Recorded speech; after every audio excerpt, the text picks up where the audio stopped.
Hey guys, tonight we're starting off with something a little weirder than usual. A world of feathers, scrolls, and cosmic sarcasm.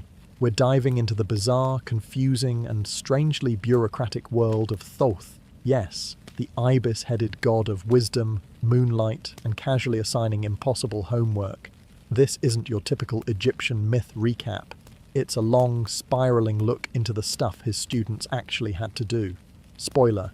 It involved silence, sand, and a lot of psychic side-eye. So before we begin, go ahead and like the video and subscribe, but only if you genuinely enjoy these sleep-deprived dives into weird ancient wisdom. And tell me in the comments where you're listening from, and what time it is where you are.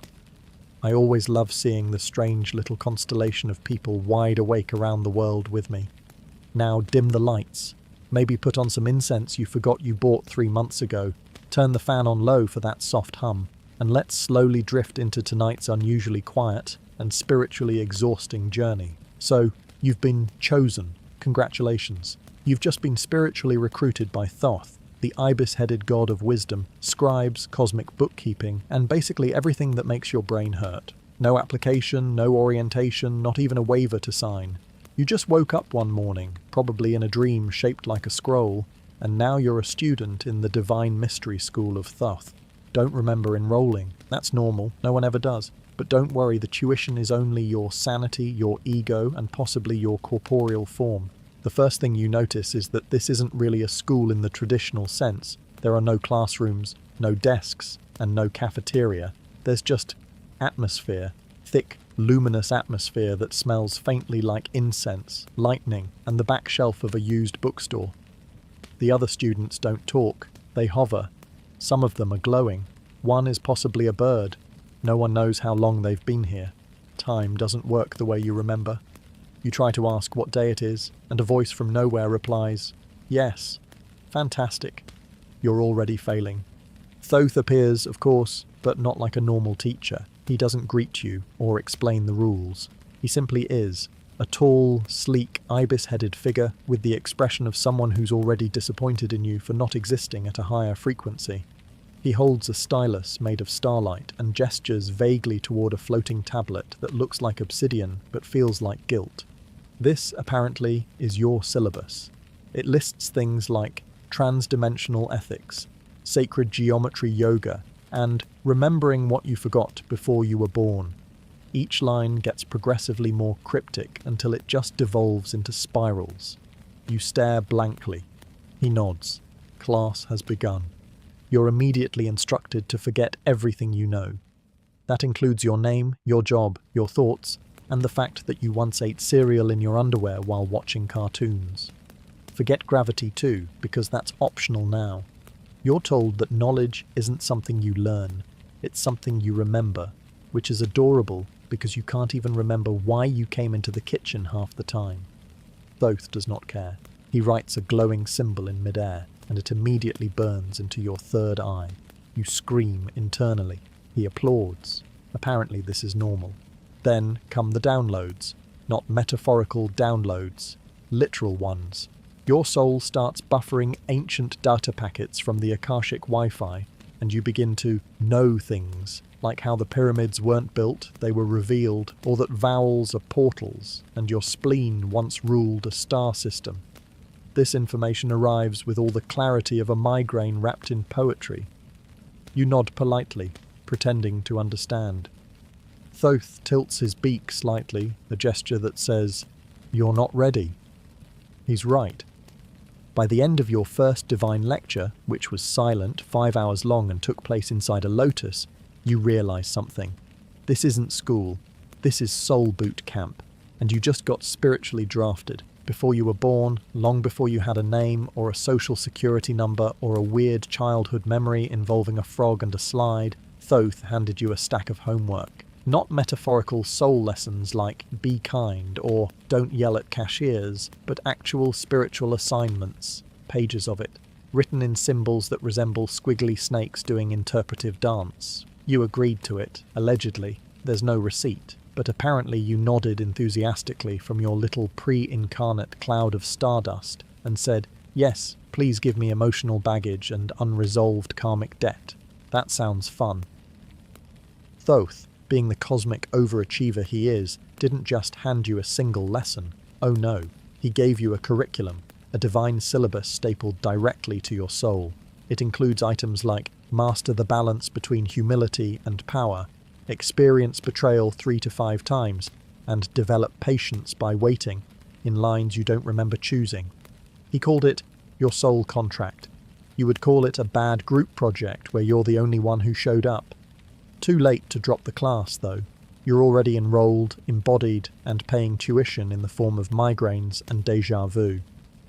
Your first lesson? Forget you even have homework. That's the cosmic prank. The second you incarnate, the whole contract gets wiped from your conscious memory. You're dropped into a meat suit with limited language skills and no idea that you once agreed to suffer in the name of growth. It's like signing up for a course called How to Swim and waking up in the middle of the ocean holding a brick. You flail, you panic, you make bad choices, and somewhere in the distance, Thoth nods approvingly. You're learning. The homework itself is disguised. Sometimes it looks like your awful ex. Sometimes it's your fear of being seen, or your inability to keep houseplants alive. It shows up in traffic, in heartbreak, in that one job you stayed at for 5 years too long. Every failure, every frustration, is actually just another pop quiz. Will they react with grace or passive-aggressively post online? Thoth observes with a cosmic clipboard. Most of the time the answer is neither, but effort counts. You don't get grades, you get patterns. Repeat one lesson too many times, and life will throw the same test at you in a different outfit. And if you think you've finally passed, if you dare to mutter the words, "I've healed from that," the universe sends a field trip, usually to your hometown, with your parents during Mercury retrograde. Enjoy. But here's the kicker. Every time you choose love over fear, presence over reaction, or silence over shouting, your soul lights up like a student finally getting the answer right. It's subtle. There's no certificate, just a deep inner whisper. This page, complete. Thoth doesn't congratulate you. He just turns to the next assignment. You sigh. You were hoping it was extra credit. The first real assignment Thoth gives his students, after the whole surprise incarnation bit, is deceptively simple. Memorize the entire universe. Backwards. Don't worry, he says nothing out loud. He just makes prolonged eye contact with your soul until you feel the sudden urge to contemplate the quantum blueprint of everything while crying softly into a dusty scroll. This is how education works in his realm. No lectures, no textbooks, just the gentle pressure of godlike expectations and the faint hum of starlight telling you you're behind already. Of course, the universe isn't written in English. It's not even written in a language that can be pronounced. It's a swirling archive of soundless symbols, pulsating frequencies, and ideas that arrive all at once, like an entire library collapsing on your head while you pretend to understand basic geometry. You can't Google any of this. You're on your own. If you ask for a study guide, Thoth just hands you a bird feather and points toward a waterfall made of ink. That's your hint. Or maybe a punishment. Hard to say. The backwards part is extra important, apparently. You're supposed to learn the universe in reverse order, not from beginning to now, but from now to origin. The logic, if you can call it that, is that true understanding isn't in how things appear, but in where they came from. So instead of learning apple, you have to understand vibration that eventually forgot it was part of infinite possibility and turned into fruit. Then you have to chant its energetic name until your tongue forgets vowels and your spine realigns itself. That's the entry-level stuff. You try memorizing a few basic truths, like how atoms vibrate or what gravity actually does, but Thoth frowns. Well, he doesn't frown, but his ibis head tilts at an angle that implies disappointment from 1,000 lifetimes ago. That's because you're still thinking too literally. You're not meant to memorize facts. You're meant to remember resonance, the way a color feels, the way numbers hum, the sound of a spiral turning inside your breath. You're not just cramming for a test. You're trying to re-sync with the operating system of existence. Eventually, you start dreaming in blueprints. You see equations made of fog. You get brief, terrifying flashes of understanding, a moment where your chest aches because you suddenly remember what a galaxy feels like from the inside. Then it's gone, replaced by the awareness that you left the stove on. Again, a test. You failed. Again, that's also part of the lesson. When you finally repeat back one tiny cosmic formula, trembling and proud, Thoth does not praise you. He just taps the next line in the glowing air script and says nothing. The next symbol looks like a cat riding a thunderbolt through a lotus. You blink. The lesson has just begun. At some point, probably after you failed to pronounce a syllable that doesn't exist in 3 dimensions, Thoth informs you, with 0 words, that you're talking too much. Not just out loud, internally, mentally, spiritually. Your inner monologue, your overthinking, your commentary on your own commentary. It's all clutter. In his divine school, silence isn't absence. It's syntax. And according to Thoth, if you can't communicate through stillness, you're not ready to speak with the universe, or order lunch, or even finish this thought without messing it up, which you just did. See, in Thoth's system, silence isn't passive, it's charged. It holds meanings that words can't touch without catching fire. Every pause is a sentence, every breath is a conversation. You thought silence was just the thing that happens when people don't know what to say. Cute. Silence here is what knows everything but lets you struggle anyway. It's like sitting next to a god who's read your soul's diary and still refuses to give you spoilers. So your new lesson is to speak without sound. You're assigned an exercise called Transmitting Through Presence. The goal? Project entire paragraphs using just your aura. No pressure. The other students are already fluent. One of them beams a joke about time spirals directly into your chakras. You laugh and then immediately cry. It's unclear whether you understood the joke or just short-circuited your soul's Wi-Fi. Either way, progress. Of course, silence here isn't quiet. Not really. It buzzes. You sit in it and start to notice things. Subtle textures, layered emotions, echoes of choices you haven't made yet. There's a rhythm in it, like an invisible drum keeping time with your breath. When you try to mentally narrate what you're experiencing, everything vanishes. The only way to stay in it is to surrender, fully, without commentary. This is where most students fail. Your mind panics. It wants to label. It wants to file everything into neat folders like spiritual awakening or weird bird-headed god logic. But silence has no filing system. It just is, and you either melt into it or fight it until you snap. Thoth watches patiently. Well, not watches. He perceives. You try not to interpret that. Every time you almost say something, physically or mentally, he raises a single feathery finger, not in warning, but in exquisite disappointment. You try silence again. This time, you stop thinking about trying. You sit, you breathe, you wait. Something shifts. You feel your edges dissolve slightly. You almost grasp something big, something ancient, something ineffable. Then you sneeze. Lesson over. You're sent back to review what you've learned, which is nothing you can articulate and everything you can't forget. In Thoth's school, silence isn't the absence of noise.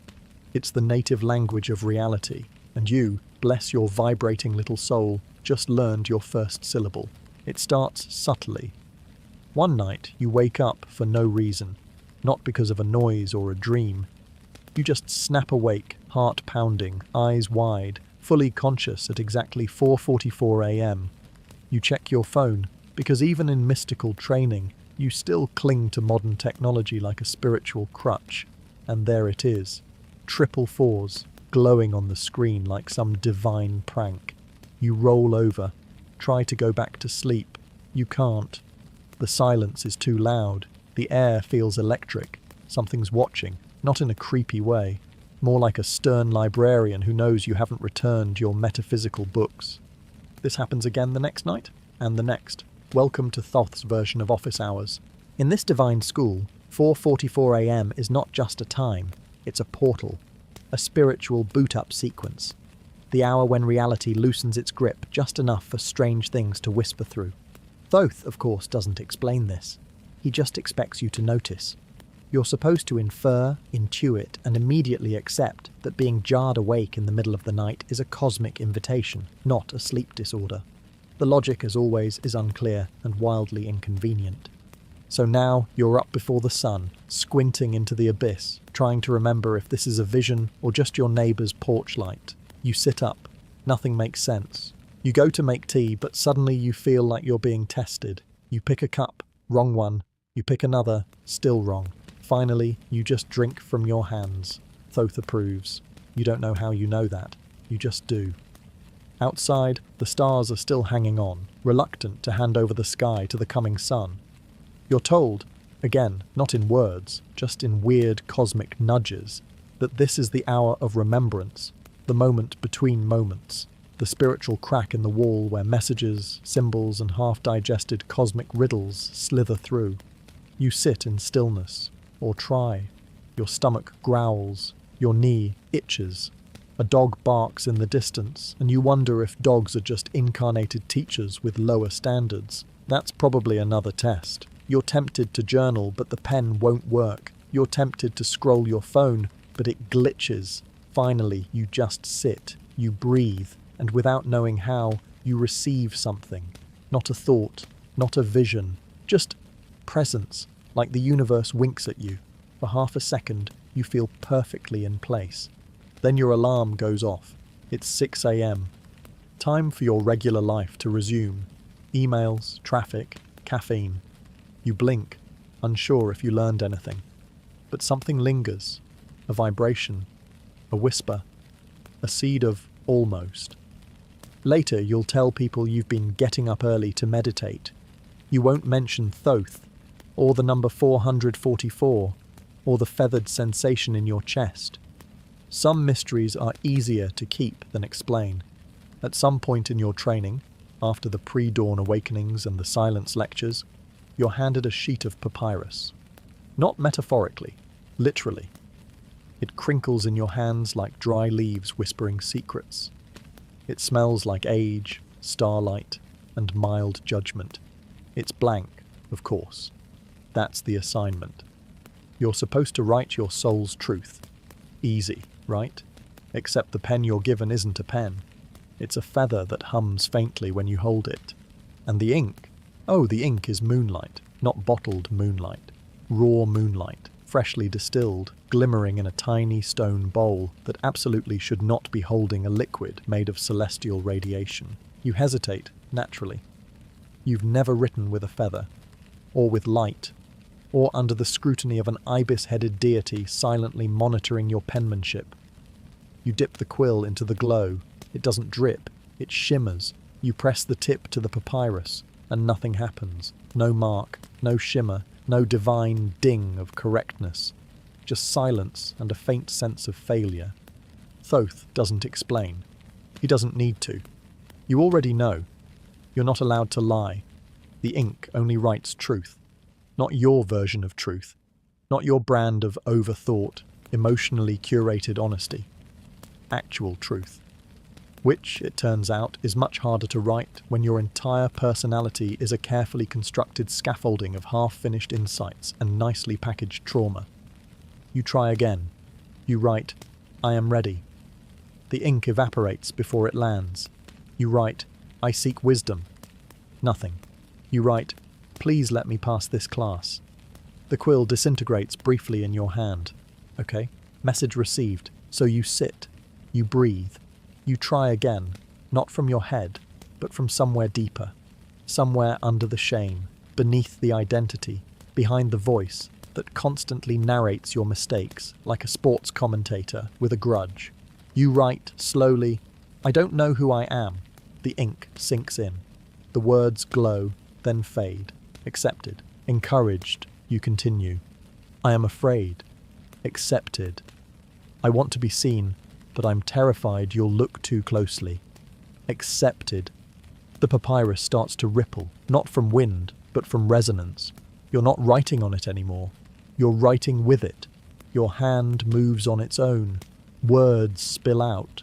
Some in your language, some in the language of trees, some in symbols that only make sense if you've dreamt in pyramids. You look up. Thoth is gone.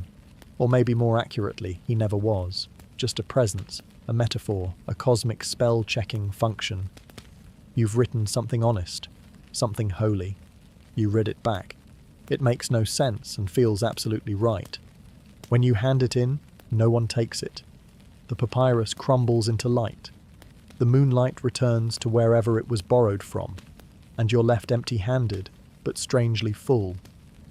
Congratulations, you've passed your first written exam. At this point, you're instructed to meditate. Simple enough. You've done it before, sort of. You've sat quietly, closed your eyes, breathed slowly, tried to think about nothing while definitely thinking about everything. You've downloaded meditation apps, lit incense, adjusted your posture 17 times.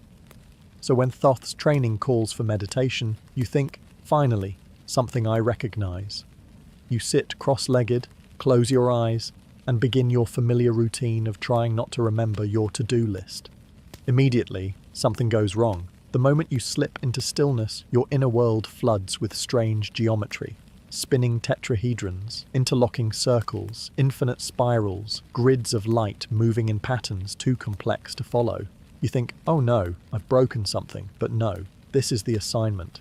What you thought was meditation is actually decoding astral equations. You're not calming your mind.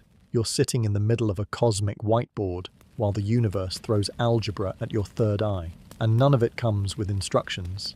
Each shape you see is not just a shape, it's a message, a formula, a fragment of sacred math written in the emotional language of color and memory. One symbol means frequency shift via grief. Another means fold time gently. You stare at them, wide-eyed and mentally barefoot, trying to solve the unsolvable. Meanwhile, Thoth watches, if not with his eyes, then with that dense silence that somehow still manages to judge your chakras. You attempt to focus. You latch onto a triangle inside a circle inside a cube, which seems important. It pulses. You pulse back.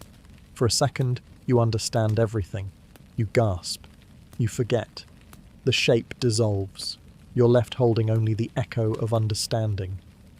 Welcome to spiritual math class, where every answer self-destructs and every test is open universe. There is no calculator, no cheat sheet. You have to feel your way through the math, not solve it, translate it. Into what? You're not sure. Into breath, maybe. Into art, into the vibration of your presence.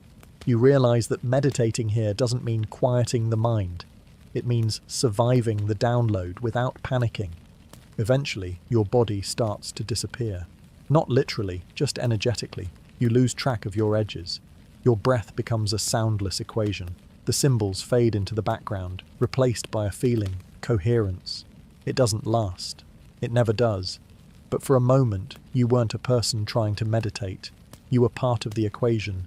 You open your eyes. Everything is different, but also the same. You failed, probably, but also passed, somehow.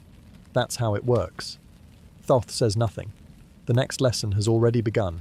You're dizzy, you're exhausted. You're slightly better at math now, but only if the numbers are made of light and ancient vowels. You thought this was about peace. Turns out, it was about decoding God's handwriting. Eventually, you're led, physically or psychically, it's never clear, to Thoth's library. You expect something out of a fantasy novel, towering shelves, ancient scrolls, maybe a floating candle or two.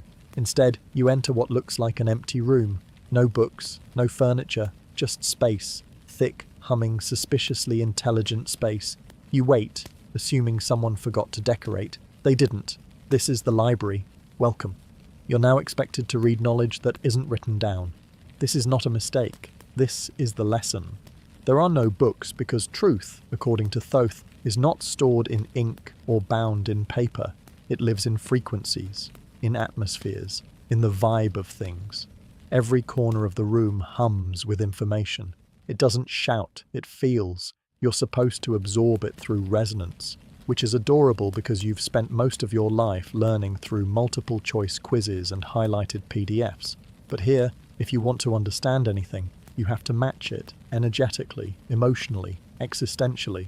In other words, become the answer just long enough to stop asking the question. You wander the room. One corner makes your skin tingle. Another makes you think about your childhood goldfish. A third smells like old rain and regret. You sit. You breathe. You feel a download begin.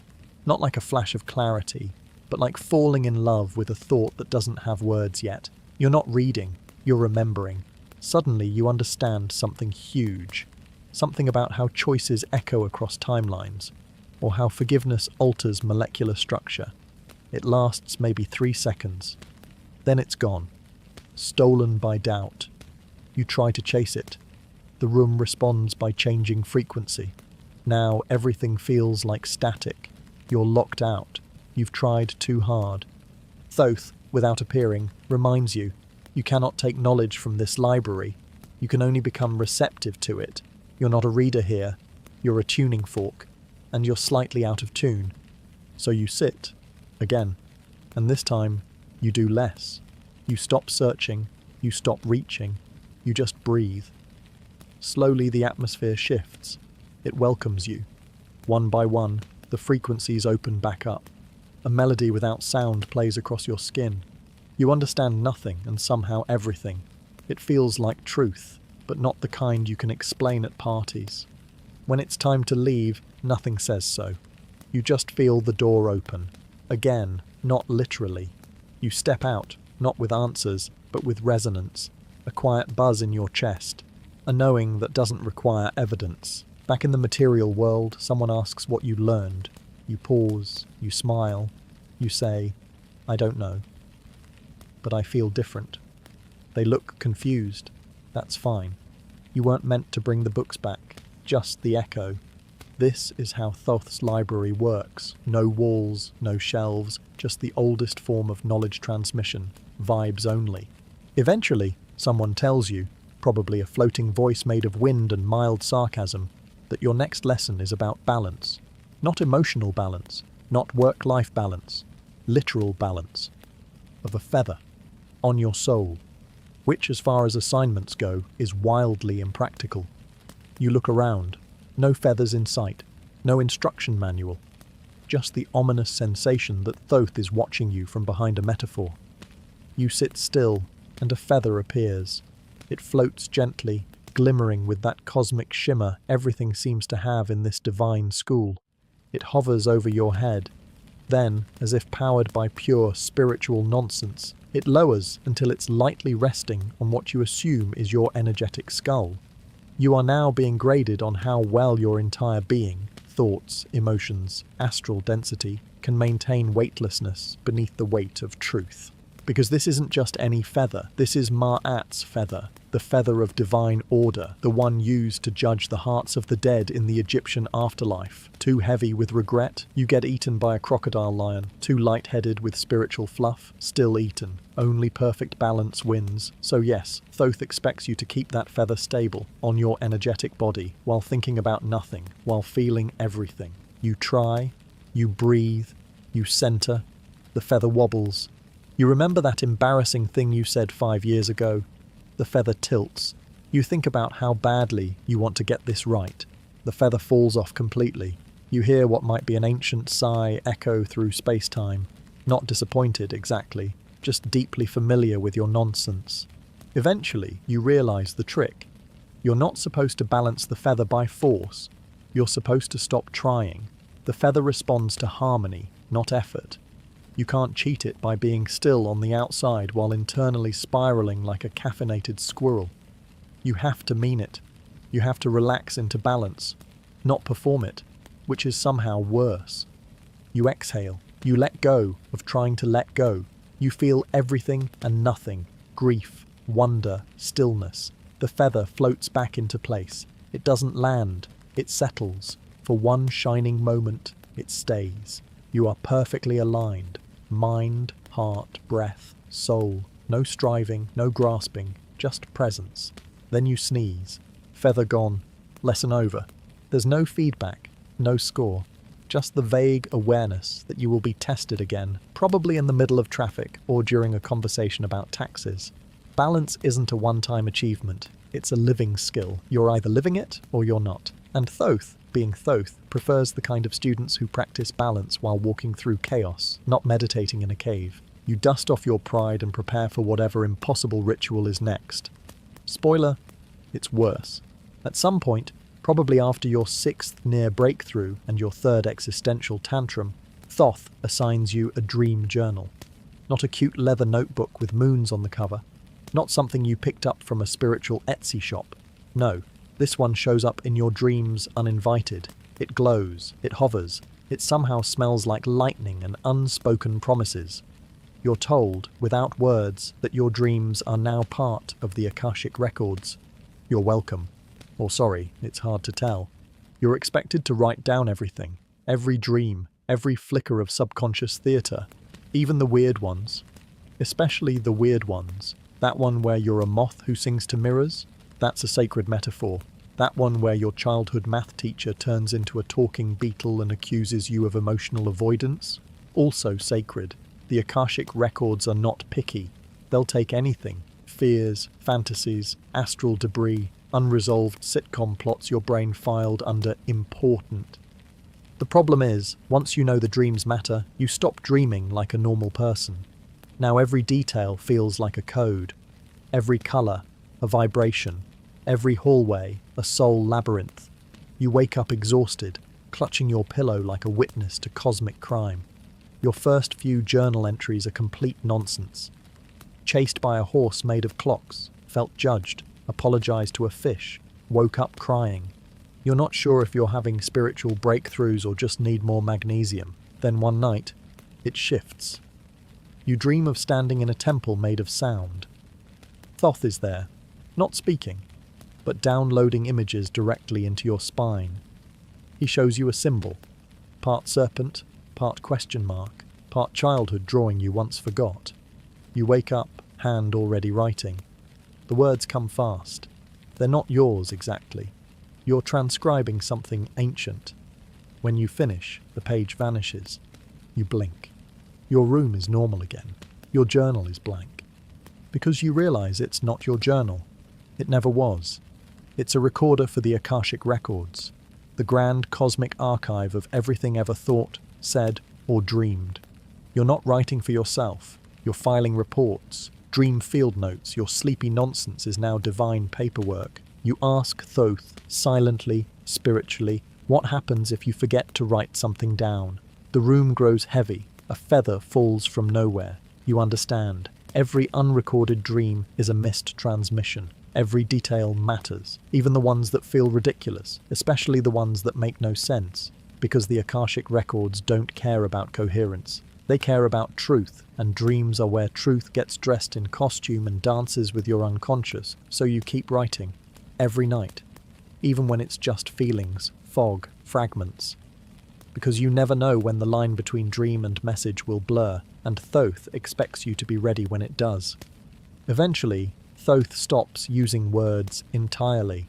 Not because he's tired of you, though, let's be honest, that's probably part of it, but because language, as you know it, is now considered too clumsy for spiritual operations.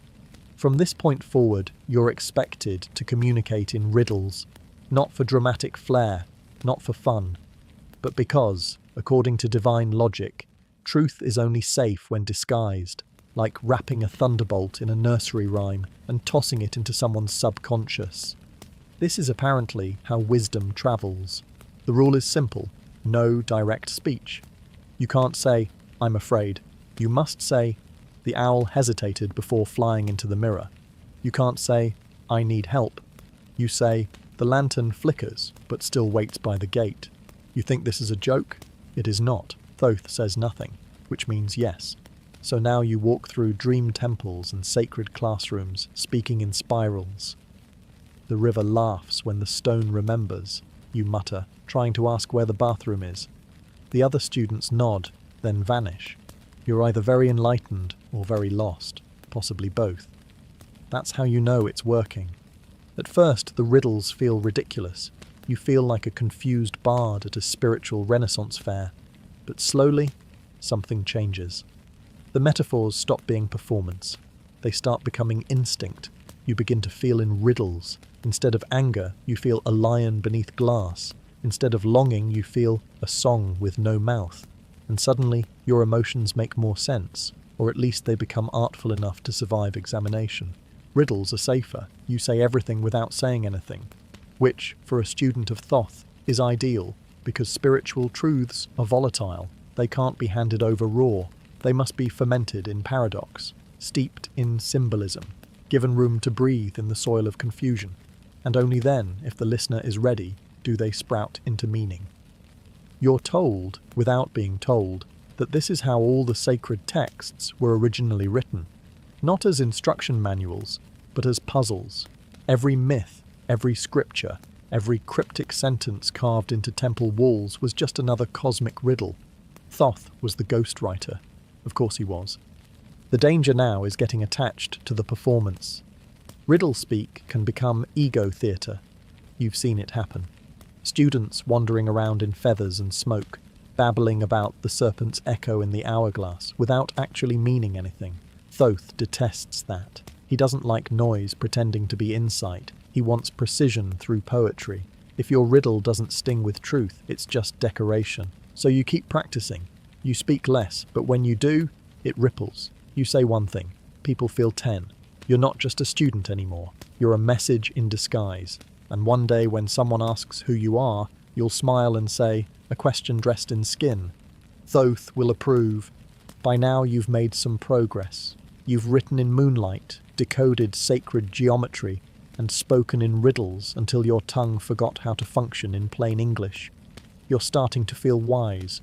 You're beginning to think you're getting the hang of it. That's your mistake. Because the second you feel even a whiff of spiritual confidence, Thoth drops the hammer, not with malice, but with the calm, inevitable energy of a teacher who knows growth happens best when you're completely and cosmically confused. Thoth doesn't punish with fire or fury. That would be too obvious, too easy. His punishments are subtle, elaborate, and wrapped in multiple layers of spiritual gift wrap. On the surface, they look like lessons, enlightenment opportunities, character development, but really they're just divine obstacle courses designed to knock the ego out of you. Gently, of course, with love and a little smirk. Say you ask for clarity, noble, right? Instead of receiving insight, you're sent into a maze of mirrors, each one reflecting a different version of you. One confident, one terrified, one covered in glitter and unresolved parent issues. You're told to find the real one. Spoiler, there isn't one. That's the point. You exit 3 days later with a headache and a slightly improved sense of compassion. Technically, a win. But it didn't feel like it. Or maybe you're ready for your next initiation. Thoth nods approvingly. Then he gives you a task. Take one step forward. Simple enough? You do. The floor disappears. You fall through 1,000 lifetimes of emotional baggage and unresolved spiritual debt. When you land, the floor reappears. Thoth says, "Good job." You scream internally. He takes notes.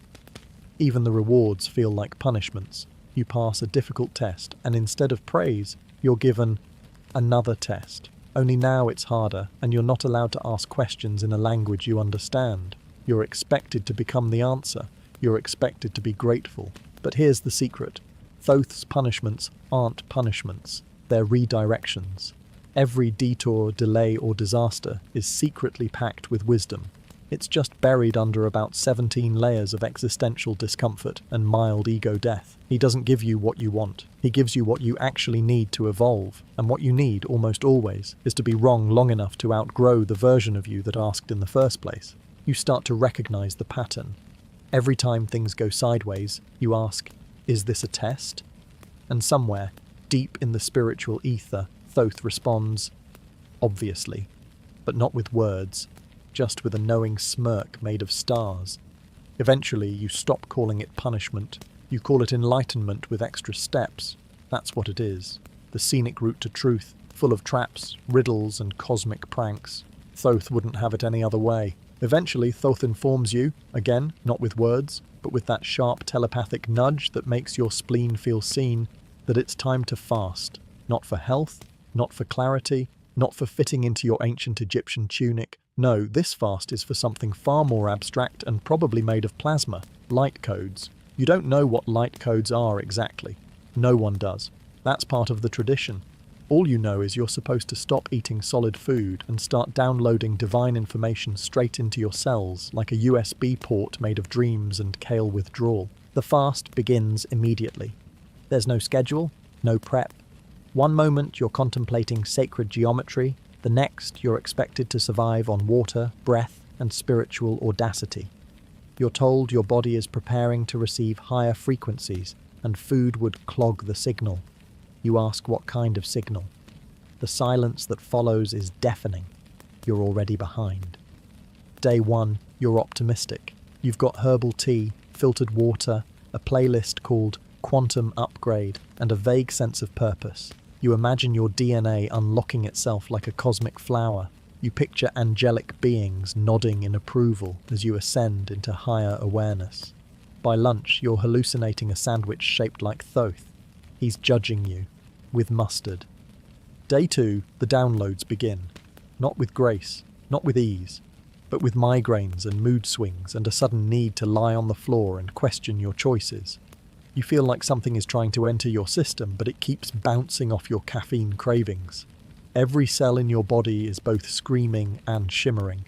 You start hearing tones, high, metallic, unsettlingly enthusiastic. You try to journal. The pen melts, possibly metaphorically. The light codes apparently don't speak in words. They speak in pulses, colours, geometry, and memories you didn't know you had. You wake up from a nap with the sudden knowledge of a crystal buried under a mountain you've never visited. You feel grief that doesn't belong to you. You remember a language that hums but has no letters. You're evolving, allegedly. It just feels like dizziness. Thoth, of course, offers no guidance.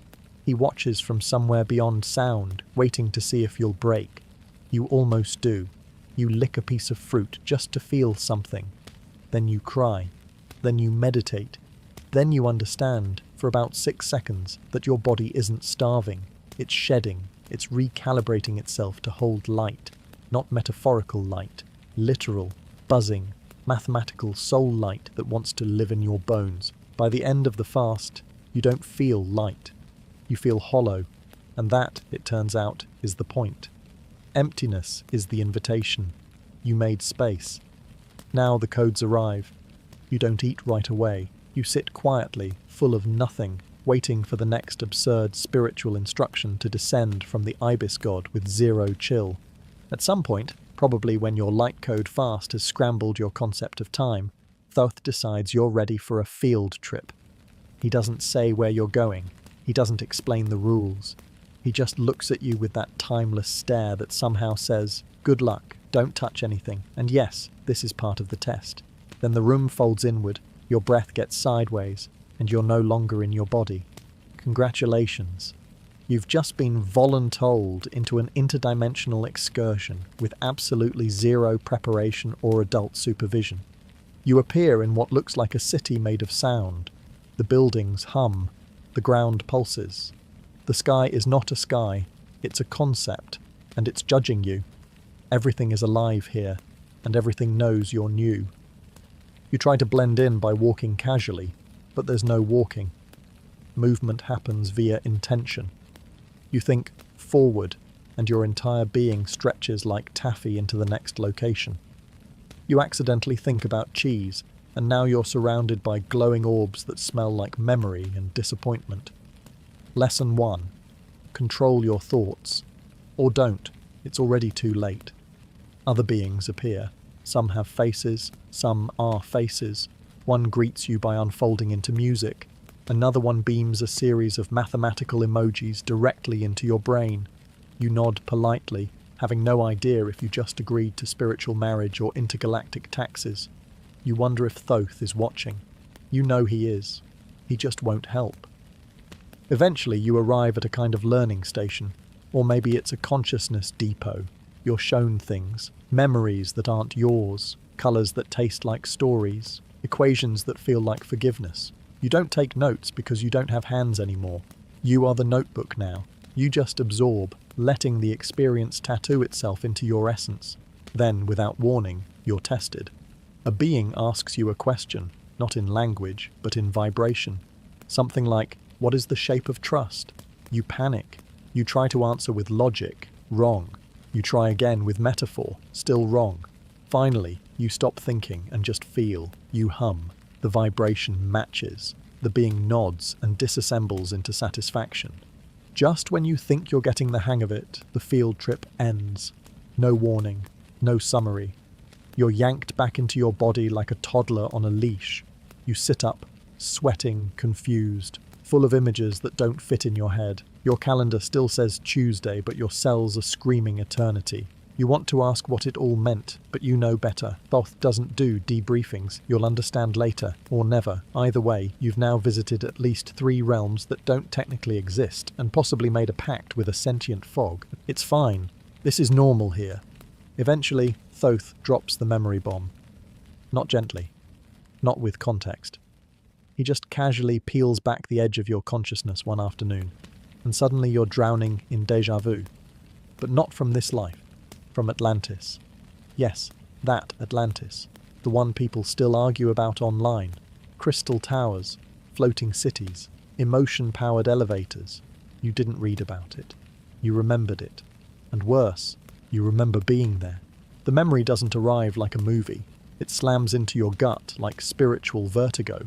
You're standing in your kitchen holding a spoon, and suddenly you're also standing in a translucent corridor made of singing glass. There's a council meeting. You're wearing robes. You're glowing slightly, which you try not to take personally. Someone is arguing about energy ethics, and you're nodding like someone with deep opinions on quantum responsibility. You say something wise or stupid. It's hard to tell. You're not sure what your Atlantean job was. Possibly librarian, possibly emotional architect, possibly something involving dolphins and state secrets. When you come back to your modern body, the spoon is still in your hand, but you're not the same.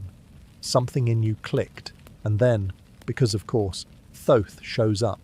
In energy, not in person, and confirms it. Yes, that was you. Again. Again is doing a lot of heavy lifting here. Apparently this isn't your first Atlantean flashback. It's just the first one you handled without crying or getting stuck in a loop of spiritual nostalgia. Congratulations. You're finally mature enough to be traumatized by ancient civilizations with style. You start getting more memories, not just Atlantis, but the fall of Atlantis, the weird mistakes, the overly ambitious tech, the emotionally unstable weather manipulation. You remember sitting in a crystal chamber, holding a sphere that hums when lied to. You remember the debates, the fear, the pride, the refusal to stop pushing boundaries. And most painfully, you remember watching it fall, the light flickering, the energy grid collapsing, the collective heartbreak of knowing you were part of something that had all the wisdom and still chose ego. This memory hurts, deeply, because it doesn't feel past tense. It feels like something happening again, on Earth, in you, around you, the same patterns, the same spiritual shortcuts disguised as progress. And now you understand why Thoth is teaching the way he does, slowly, cryptically, with endless tests. He watched Atlantis fall too. You ask what you're supposed to do with these memories? Thoth doesn't answer, but you sense the real assignment. Don't repeat it. Don't chase the power without the grounding. Don't build towers when you haven't even learned how to plant roots. Don't mistake glow for growth. You sit quietly, holding the weight of a civilization that doesn't exist but still lives in your cells. And somewhere deep down, you promise, not this time. One day, without warning or emotional cushioning, Thoth instructs you to revisit your past. Not to remember it, not to analyze it, to rewrite it. You blink. You ask, "You mean like journaling?" Thoth says nothing, which, by now, you recognize as his way of saying, worse. You are not here to recount. You are here to reconstruct. According to him, time is bendy, memory is plastic, and your personal history is more like a first draft than a final version. So, go ahead, edit it. You start small. That time in 5th grade when you froze during your class presentation, you rewrite it. You see your younger self take a deep breath, say every word with confidence, and bow at the end like a tiny philosopher. The feeling is strange, warm, embarrassing, empowering. Not because it's true in the traditional sense, but because it starts to feel true in your nervous system. Your body, ever the loyal historian of your suffering, starts to forget the fear. You feel lighter, clearer, suspiciously better. So you keep going. That heartbreak, you rewrite it. not to erase the pain, but to give your younger self the closure you never got, the apology that never came, the boundary you never set. You step into the memory, not as a spectator, but as a co-author. You add compassion. You change the ending. You feel your entire chest rewrite its posture around the new emotional architecture. You ask Thoth if this counts as lying to yourself. He responds with an image of a river flowing backward to nourish a tree that shouldn't be alive. You take that as a yes, but actually no.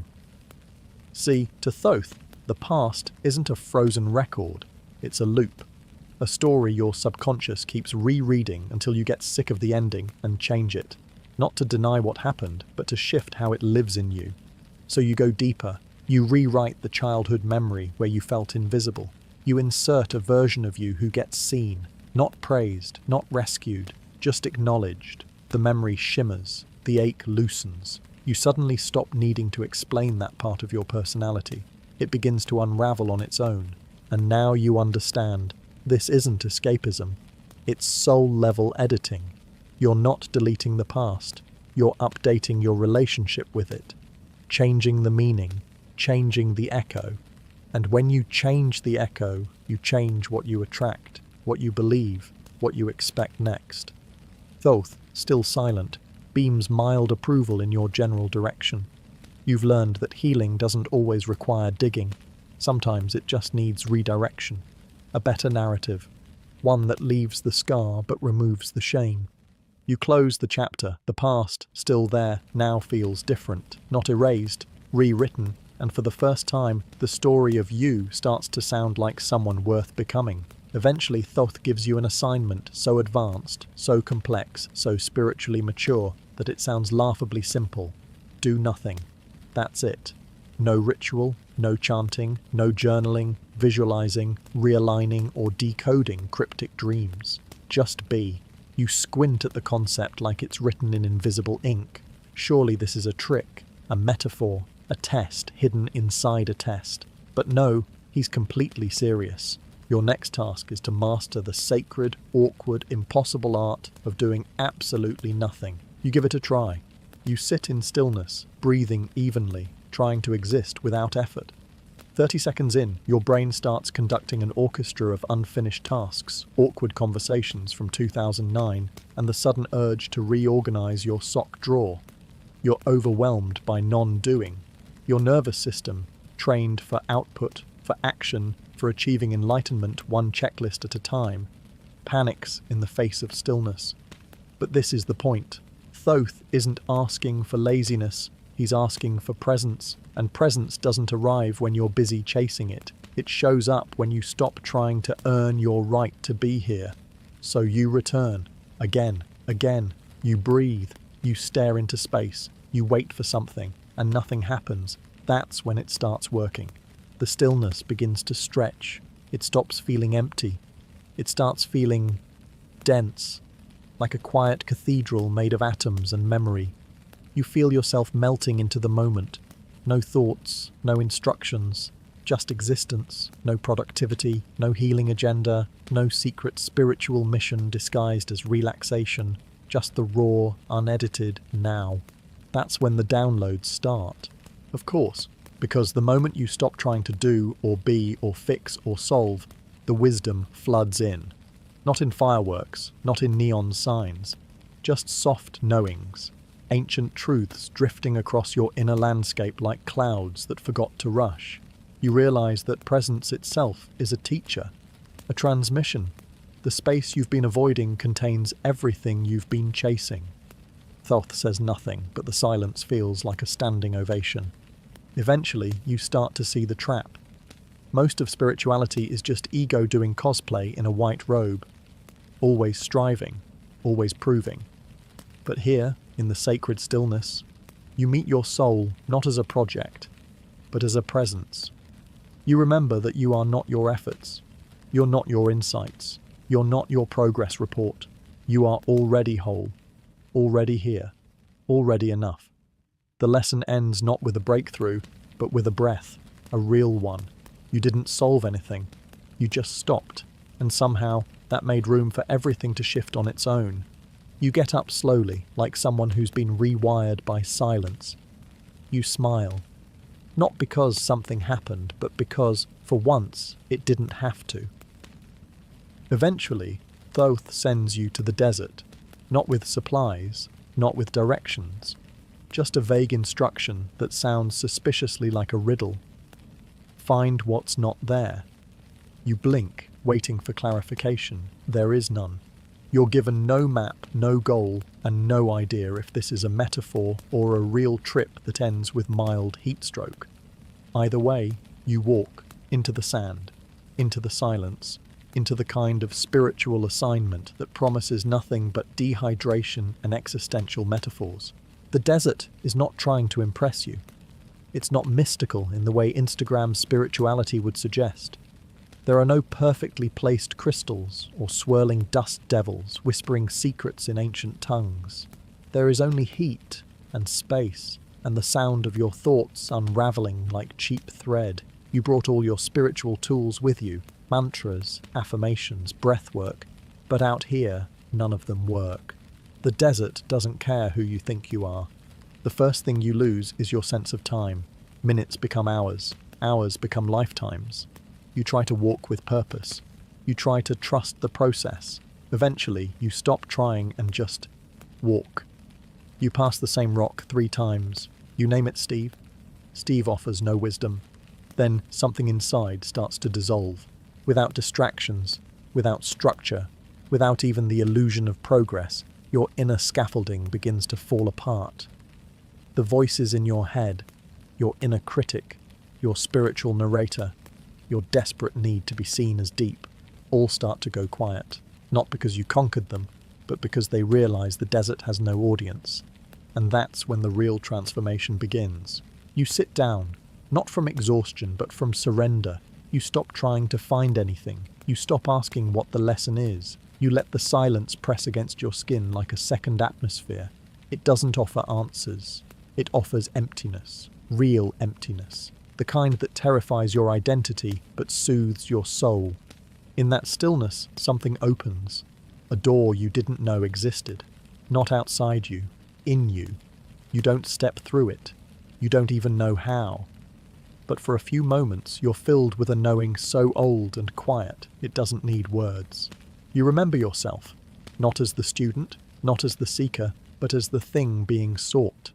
When you rise, nothing has changed, and yet everything has. You're not enlightened, you're not even sure where you are, but you're different, the kind of different that doesn't need to explain itself. You walk out of the desert slowly. The sun sets behind you like a sigh. Thoth is waiting, or rather, he's always been waiting. He doesn't ask what you found. He knows. Because getting lost in the desert isn't a detour, it's the map. One day, during what you thought was going to be a relaxing hour of quiet contemplation, Thoth casually instructs you to merge with the frequency. No context, no follow-up. Just that. You assume this is code for listen deeply, or maybe appreciate the silence, or perhaps even stop asking so many questions. So you sit, you breathe, you try to tune in. What you don't expect is to be turned inside out by a sound that has no origin, no direction, and no volume, but somehow still feels louder than thunder and more intimate than your own thoughts.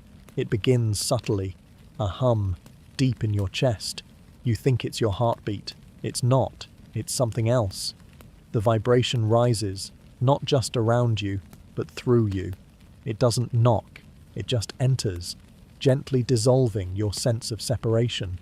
At first, you try to listen.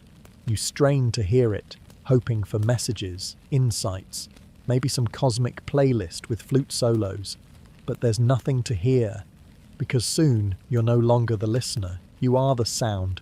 It's disorienting. You can't locate yourself. You can't locate anything. You're not having a spiritual experience. You are the experience. You feel yourself stretching, expanding, not like a balloon, but like a song being sung in all directions. You don't vibrate with the sound. You become the vibration. Words vanish. Identity melts. There is no you here, only resonance. And yet somehow this isn't frightening. It's the most natural thing you've ever not done. It feels like remembering the truth of what you were before you decided to be a person with a schedule and opinions about breakfast. You are not a body hearing sound. You are sound pretending to be a body. Time vanishes. You forget what you were doing before this.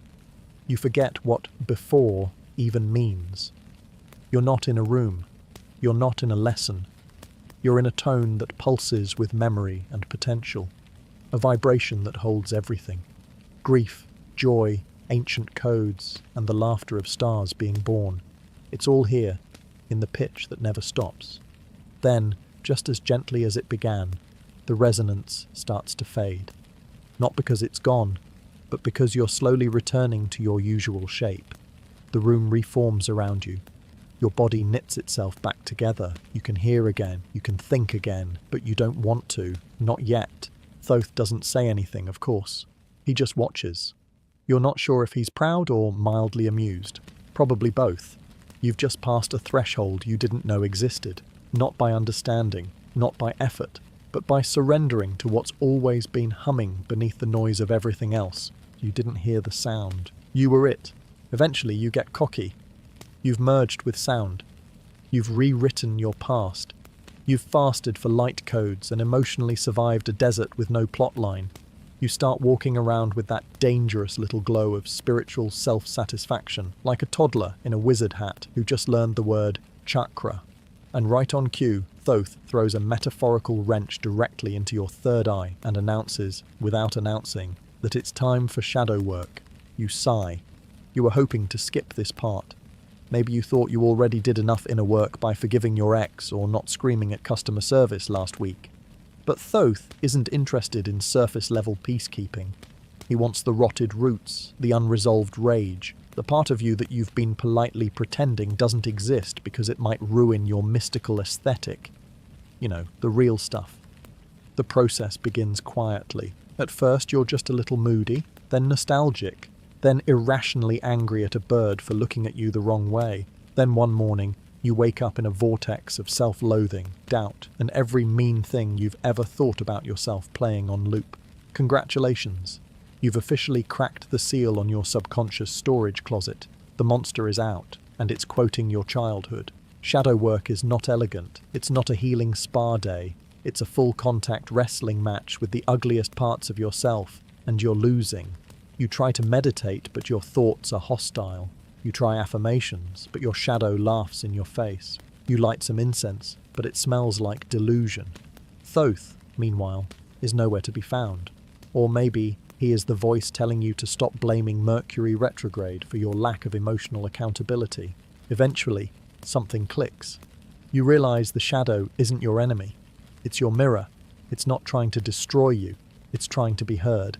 It's the wounded version of you, the scared version, the bitter and abandoned and awkwardly defensive version that never got invited to your spiritual tea party. And now it wants a seat at the table. So you let it speak. You stop fixing. You stop analyzing. You listen. It's uncomfortable. It's messy. But it's real. You learn that self-love isn't bubble baths and sage sticks. It's making space for your contradictions. It's holding your pain without performing forgiveness. It's loving yourself while also holding yourself accountable. That's the magic Thoth was after. When it's over, or at least quieter, you're not polished. You're not radiant, but you are whole. And that's better. You feel heavier in the best way, like someone who knows their full story and doesn't flinch when reading it aloud. Thoth reappears. Not physically, but with that familiar frequency of smug approval. And for once, he doesn't smirk. He nods. Because you've done something important.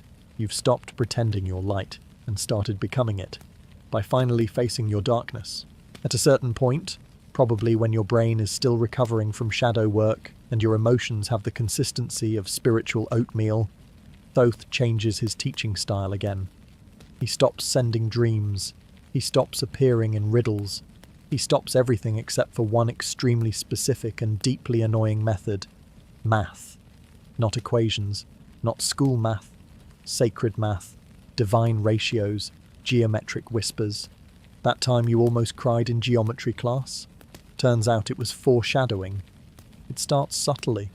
You notice repeating numbers: 111, 333, 108, 72, 144. At first you think it's just coincidence, until those numbers start showing up in places they absolutely shouldn't, like your receipt, or the number of stairs you just walked up, or the precise seconds between your thoughts. Thoth, apparently, is whispering in code now, because spoken language is too limited and metaphors are too slow. Numbers, on the other hand, don't lie. They just stare back at you like mirrors made of logic. You try to resist. You are a poetic soul. You want metaphysics, not multiplication. But Thoth won't let it go. The Fibonacci sequence starts haunting your dreams. Triangles begin to feel aggressive. The golden ratio follows you around like an over-enthusiastic stalker from the Platonic dimension. You find yourself Googling meaning of 137 at 3 a.m., only to end up knee-deep in quantum physics forums and diagrams of DNA spirals. This is not what you signed up for. You wanted enlightenment, not long division. Eventually, you crack. You start paying attention. And slowly, painfully, you begin to see the design. Not just in nature, but in you. Your breath, your heartbeat, your thoughts, all of it following strange patterns you didn't realize were measurable. The entire universe starts looking like it was built by a mathematician with a god complex, which, of course, it was. Thoth never says it out loud, but you figure it out. He speaks in numbers because numbers don't forget. Symbols get misinterpreted. Language gets lost. But the ratio of a spiral, the angles in a tetrahedron, the frequency of a note tuned to 432 Hz, that stays. It's spiritual permanence, wisdom with a built-in calculator. And suddenly, the world stops being vague. Sacred geometry becomes your new native language. You stop needing signs and start seeing the blueprint. You understand why ancient temples were built the way they were, why music heals, why your moods change with the moon, not because of magic, but because of measurable resonance. Thoth was never just a god of writing. He was the keeper of structure. And now you see why. Because the truth isn't just poetic, it's precise. You take a breath, stare at the spiral in your fingerprint, and whisper the number 9 like it's a prayer. Thoth doesn't respond in words. He sends you a fractal. Eventually, someone, probably Thoth, possibly a mirror, lets you know that your aura is a bit off. Not shattered, not cursed, just leaky, like a tab you forgot to close, a cosmic open window letting in energetic mosquitoes. You didn't notice because everything still mostly works. You still meditate, still light your candles, still pretend to understand your birth chart. But under the surface, your energy field is flickering like a bad connection. Your aura, in Thoth's terms, has forgotten to log out. This explains a lot. The sudden fatigue, the weird emotions that don't feel like yours, the way you walk into a room and instantly feel like you've accidentally adopted 6 strangers' unresolved trauma. Your energy, it turns out, has no boundaries. It's still online, still accessible, still saying yes to things you've long since outgrown. You try to fix it the usual way. A salt bath, a sage bundle, a YouTube video of someone waving crystals around to ambient whale music. You feel better for 7 minutes, and then the fog returns. Because it's not about cleansing, it's about logging out. You're not just absorbing energy, you're broadcasting availability. Your aura is sending out a 24/7 open for spiritual business sign, and every wandering frequency in the neighborhood is stopping by to say hello. So you ask Thoth how to fix it. He says nothing. Classic. Instead, you start to notice patterns. Every time you say yes when you mean no, your field buzzes weird. Every time you people please, your crown chakra wilts slightly. Every time you hold back your truth to keep the peace, your aura shifts just enough for something to sneak in. You're not just leaking energy, you're inviting it. Turns out, spiritual boundaries are not walls. They're settings, and your settings are all out of whack. You've got your heart wide open on public mode, and your intuition locked in a private folder you forgot the password to. No wonder you're exhausted. So you start small. You close your eyes. You imagine logging out of old roles, old expectations, old spiritual contracts you didn't even remember signing. You visualize your aura resetting, not shrinking, but refining. Not pushing people out, but tuning your signal. You stop broadcasting guilt. You stop broadcasting rescue vibes. You start broadcasting discernment. At first, nothing happens. Then people start reacting differently. Some pull away, some get confused, some start asking why you feel different. You smile and say something vague about sleep, but inside, your field is finally yours again. Thoth doesn't applaud. He just walks past and says, "About time." You don't react. You've logged out of needing validation too, and now, when you walk into a room, you don't feel like a sponge in a thunderstorm. You feel like a sovereign signal, still present, still sensitive, but no longer a spiritual open bar for wandering energies in emotional crisis. Your aura? Online, but with a password now. You wake up one morning feeling heavy, not just tired, energetically swollen, like you spent the night absorbing the emotional residue of a dozen strangers through osmosis, and now your aura is wearing a fat suit made of other people's problems. You try to stretch, you meditate, you light a candle. Still, your soul feels like it ate 3 servings of unresolved karmic spaghetti. This isn't your trauma, this isn't even your confusion. You're just bloated, spiritually. Thoth calls it energetic congestion, which sounds like something you'd treat with peppermint oil and a deep sigh. But no, this is worse. Because the cause isn't low vibration food or bad vibes from the full moon. It's you carrying around other people's lessons like a psychic pack mule with boundary issues. You didn't mean to. You were trying to help. You were trying to hold space. And now you're holding a backlog of spiritual homework that doesn't belong to you. It starts innocently. You feel empathy. Someone's hurting. You offer insight.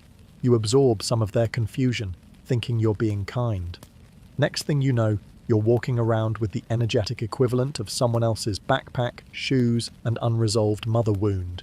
You forget where your feelings end and theirs begin. You call it compassion, but really it's codependency with a crystal collection.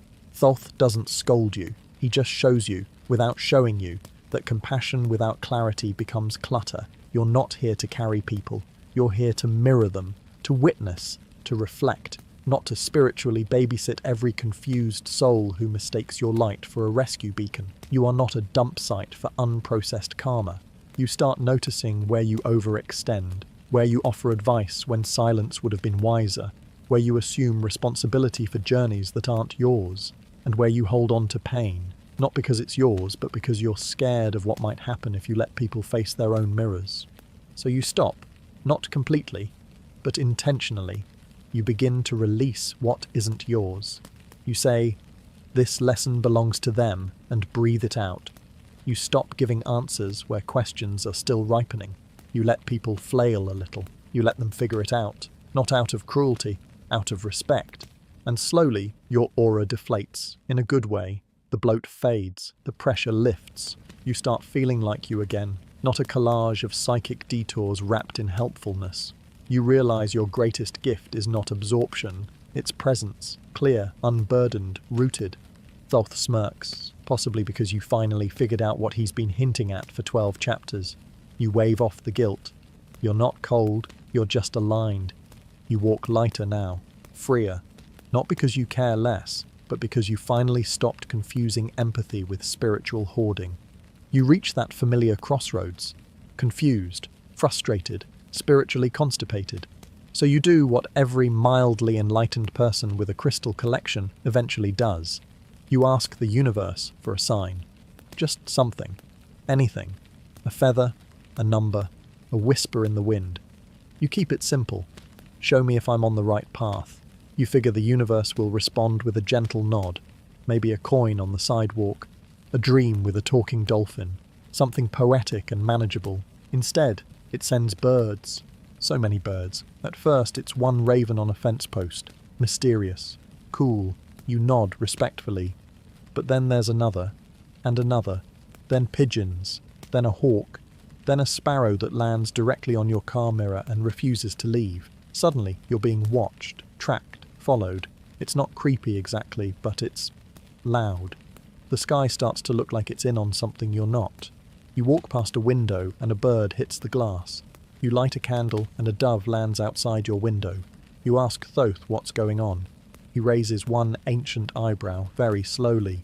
Apparently, you opened a channel. You asked the universe to speak. And now, the part of reality that handles signs and symbols is going full Broadway production to make sure you don't miss it. Birds, in Thoth's world, are messengers, living punctuation marks, especially the ibis, which, you guessed it, was sacred to him. So this isn't random, it's intentional. You've asked for guidance, and now guidance has wings, feathers, and zero chill. You try to decode the birds. Is the hawk a call to action? Is the pigeon forgiveness? Is the crow here to remind you of death or taxes or both? Every bird seems to carry meaning. You get out your symbolism books. You check spiritual TikTok. One post says seeing 3 birds means alignment. Another says it means heartbreak. You close your phone. You ask again, what does it mean? And then it hits you. It means you're being answered. Not in words, in presence. The sign isn't the bird. The sign is that you're paying attention, that the veil between question and answer has thinned, that the world around you is no longer separate. It's talking back. You're in dialogue now. You stop needing to decode it. You just feel it. The synchronicity, the magic. The moment you stop obsessing over the message is the moment you get it. Eventually the birds thin out. Not because the signs are gone, but because you don't need them to shout anymore.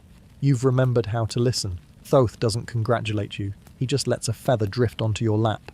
Not symbolic, just literal. You smile anyway, because next time you ask for a sign, you'll already know. It's not the bird. It's the fact that you asked, and the world answered. At a certain point, usually around the time you've bought your 7th piece of black tourmaline and started sleeping with amethyst under your pillow, you realize something isn't working. You're still tired, still drained, still absorbing every mood in a 5-mile radius like an emotional sponge with spiritual ambition. So you go back to the crystal shop. You think maybe what you need is a stronger grid, a chunkier chunk, a geode the size of your unresolved childhood. You stand there, scanning the shelves, and hear Thoth's voice somewhere in your head. You don't need more crystals. You need better boundaries. You flinch. It feels like an attack. But deep down, you know it's true. Crystals are great, lovely, supportive, but they're not a substitute for your own energetic spine. You've been using them like spiritual duct tape, patching leaks instead of fixing the pipe. Every time you felt anxious, you reached for rose quartz. Every time you sensed someone's bad vibe, you grabbed smoky quartz and hoped for the best. But you forgot the actual source of your power, you. Not the shiny rock, not the full moon. You. Thoth doesn't hate crystals. He just hates excuses. And you've been using crystals as an excuse not to confront your habit of saying yes when you mean no, your inability to speak up when something feels wrong, your tendency to leave your aura wide open in the name of being nice. You're not overwhelmed because the world is loud. You're overwhelmed because you haven't decided where you end and everything else begins. So you begin the uncomfortable process of setting boundaries, not with force, not with hostility, with clarity. You say no without a paragraph of justification. You leave when it feels off. You stop answering texts that feel like energetic theft. You let people think you're cold. You let them wonder. You let them be confused. And you don't apologize. At first, it's terrifying, then liberating, then quiet. Like someone turned the static down and you can finally hear your own thoughts without filtering them through someone else's expectations. Your energy starts returning, not in manic bursts, but in steady waves. You no longer need to cleanse yourself after every conversation, because you're no longer bleeding energy every time someone looks at you sideways. You still keep your crystals. Of course you do. They're beautiful, they remind you. But now they support your energy. They don't hold it together for you. You carry the grid inside. You are the sacred geometry. You are the container. Thoth nods, because you finally remembered protection isn't about armor. It's about alignment. You leave the crystal shop without buying anything. Not because you don't love it, but because for once, you don't need it. And that's the most powerful thing you've ever carried. At some point, after your 5th spiritual breakthrough, 7th ego death, and 13th accidental manifestation of exactly what you didn't want, you hit a wall, a big, quiet, cosmic wall. Nothing moves, nothing responds. Your guides go silent. Your intuition just shrugs. The synchronicity stops sinking. You do everything right. Meditate, journal, drink moon water from a BPA-free container, and still nothing. The universe has ghosted you, and you, naturally, take it personally. You assume you've done something wrong, that you're blocked, out of alignment. Maybe your chakras are tangled in a karmic hairball. You check your chart. You blame the planets. You blame your childhood. You even blame Thoth, but deep down you know this isn't punishment. It's patience, and you are terrible at it. Because you thought spiritual growth would be exciting, fast, magical. You didn't sign up for stillness. You didn't expect enlightenment to involve this much waiting. But here you are, staring at a metaphorical microwave, watching nothing happen while your higher self plays elevator music on loop. This is where Thoth gets clever. He doesn't lecture you about divine timing. He doesn't email you a PDF called Trust the Process. He just disappears. Because the lesson isn't in the waiting, it's in how you wait. At first, you resist. You try to speed it up. You reread old channelings. You double your meditation time. You pull 3 oracle cards a day instead of 1. You light more incense. You refresh your manifestations like a toxic ex refreshing your Instagram stories. Nothing. The void remains. So eventually, reluctantly, painfully, you stop. Not because you're enlightened, because you're exhausted. You sit in the slowness, you breathe into the pause, and slowly the silence stops feeling like punishment. It starts feeling like space, spaciousness, not emptiness, just room. Room for your mind to stop performing, room for your nervous system to stop chasing, room for your soul to catch up. And in that room, things begin to shift.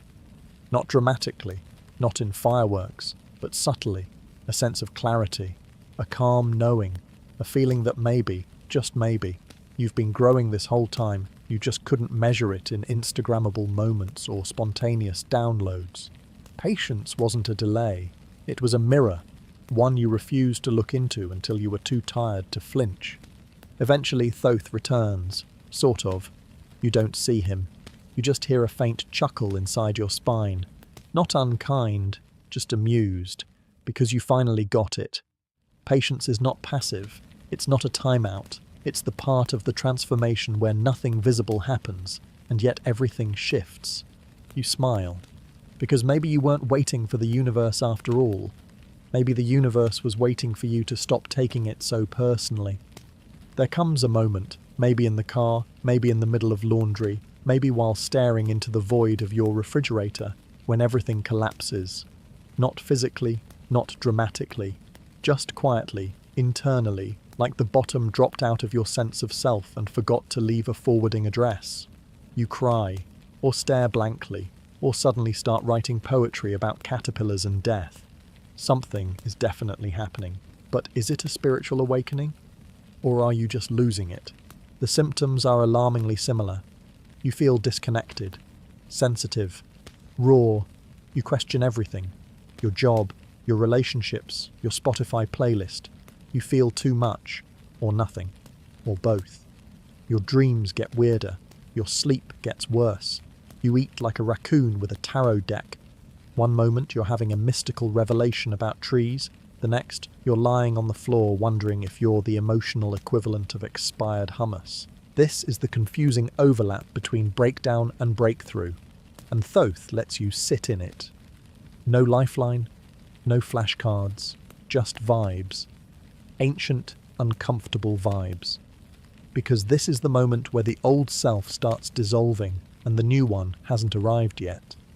You're a chrysalis with a subscription to self-doubt. You call it crisis. Thoth calls it initiation. At first you try to fix it, you book a session, you buy another book, you ask for signs, you microdose sunlight and shadow work. Nothing helps, nothing lands. That's when it hits you. This can't be fixed. It has to be felt. You're not broken. You're just waking up in a house you didn't know you built. A house full of false selves, outdated beliefs, roles you auditioned for but never liked. And now, everything's crumbling, and you're supposed to let it. You sit in the rubble, you breathe, you cry again.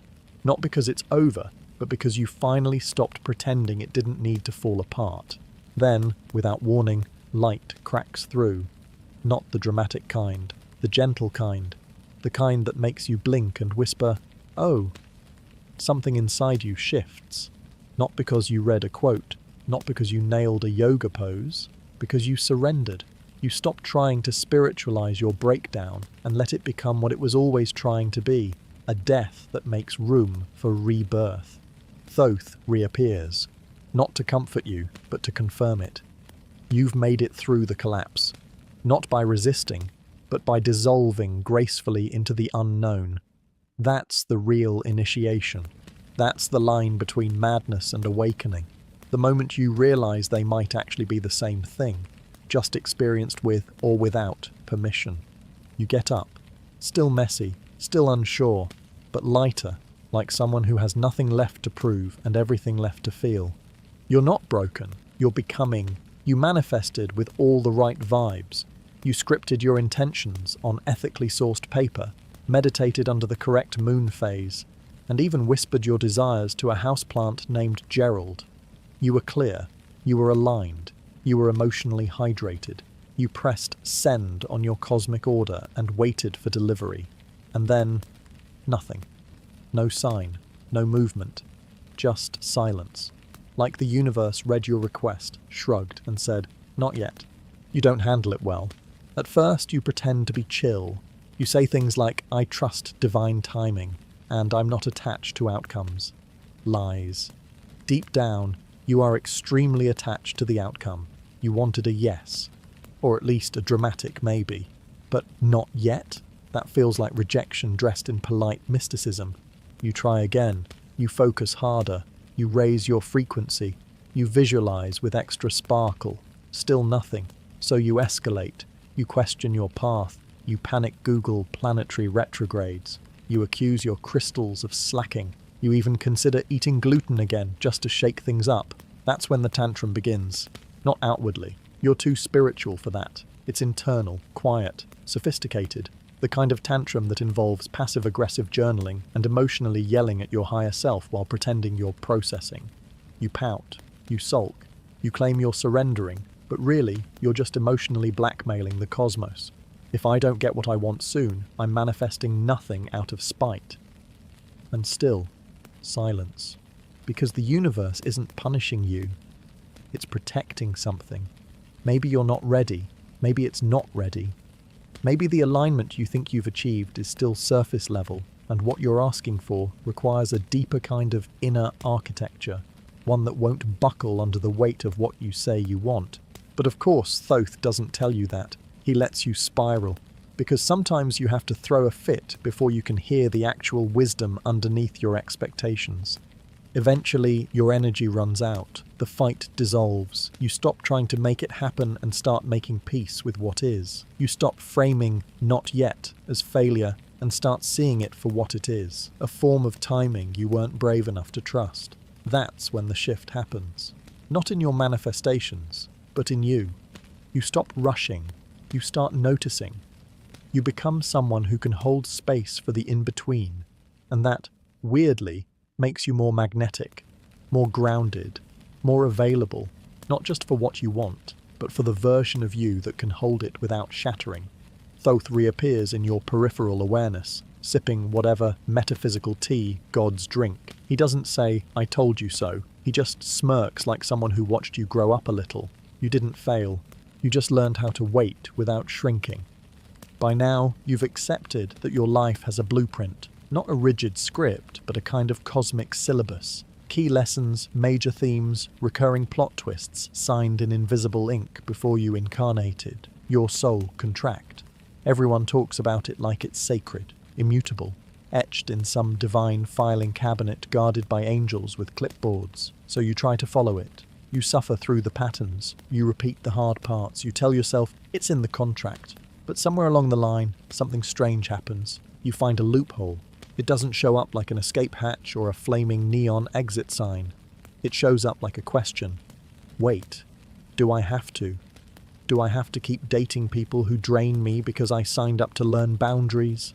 Do I have to stay broke because I picked a lifetime of non-attachment to material things? Do I have to keep reliving this family dynamic like it's a group project I never asked for? And suddenly, you realize, maybe the soul contract wasn't supposed to be a prison. Maybe it's a framework. and maybe, just maybe, you can renegotiate. Thoth doesn't say yes. He just smiles the way ancient beings smile when you ask questions they've been waiting centuries to hear. He hands you a metaphorical pen. You panic. Can you do that? Are you allowed? Won't the karmic board object? Won't your ancestors write a strongly worded astral memo? But then you remember, free will isn't just a concept. It's a power. You weren't sent here to suffer. You were sent here to wake up. And waking up means realizing that some of the lessons have already been learned. Some of the suffering was your own idea of what growth should look like. And some of the pain was just momentum you forgot to question. So you do it. You find the clause in your contract that says, lesson must be repeated until fully understood. And you write in tiny, shimmering ink. Or until consciously released with gratitude. You add amendments. You untie karmic knots. You choose new timelines. Not by fleeing your past, but by refusing to carry its weight any further. At first, nothing changes. Then everything does. The patterns stop repeating. The people who mirrored your old lessons stop showing up. Opportunities arrive that feel lighter, like paths that don't require blood to be sacred. You feel weirdly guilty, like you've cheated the system. But Thoth just pats your shoulder and says, you didn't cheat. You remembered you're the co-author.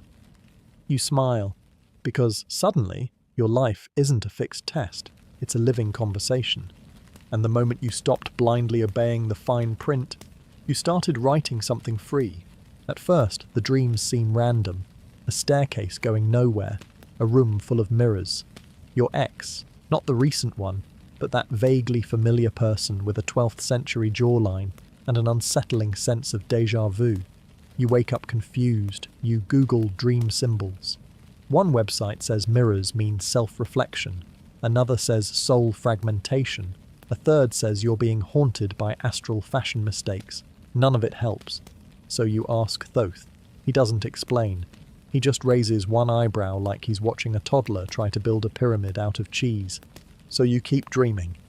The staircase returns. Sometimes it's made of stone, sometimes light, sometimes books. It twists and spirals and never quite ends.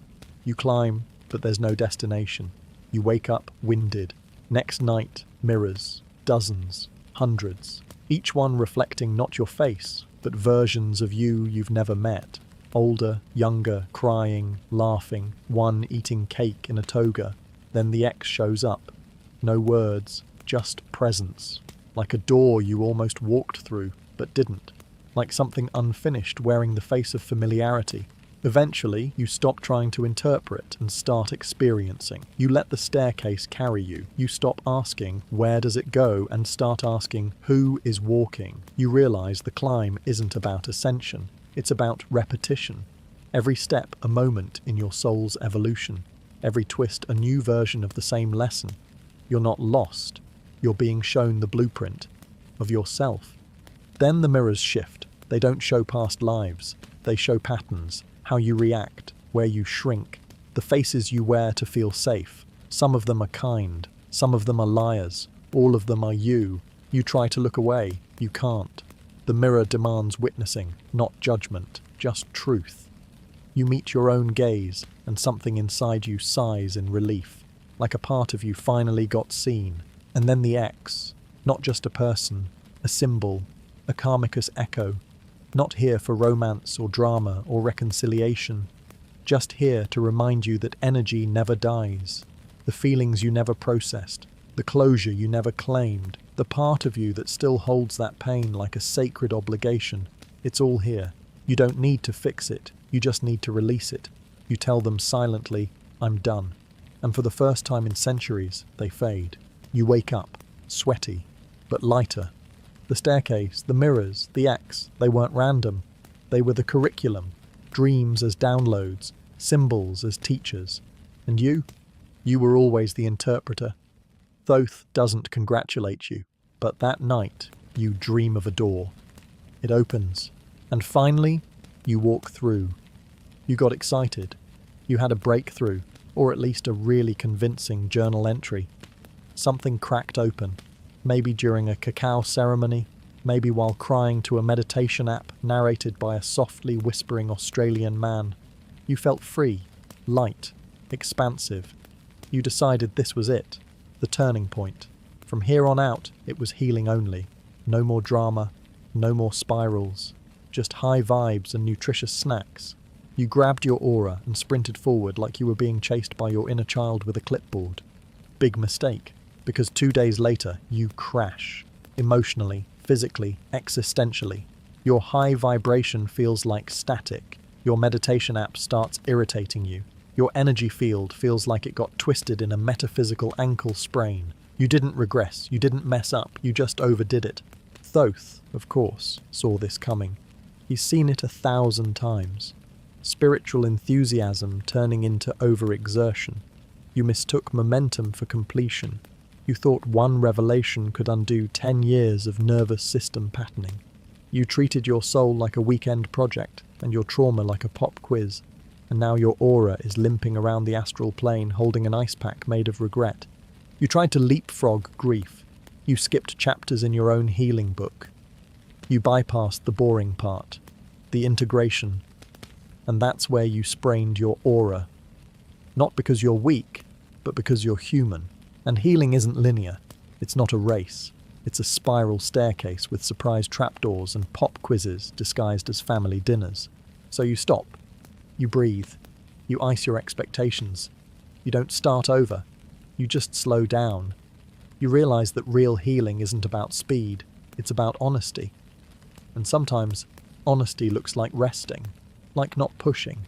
Like admitting that today's growth is simply not spiraling when your favorite song reminds you of the past. Thoth doesn't scold you. He just stands nearby, radiating the energy of a disappointed but loving coach. Not because you failed, but because you forgot the most sacred rule of all. Integration is where the magic sticks. It's where insight becomes embodiment, where knowledge becomes peace, where lessons move from theory to truth. You pick yourself up, gently this time. You don't run. You walk. You sip water like it's holy. You thank your aura for trying to keep up with your ego's idea of progress.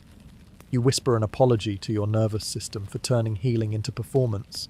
And slowly, quietly, the light comes back. Not in fireworks, in consistency, in patience, in presence.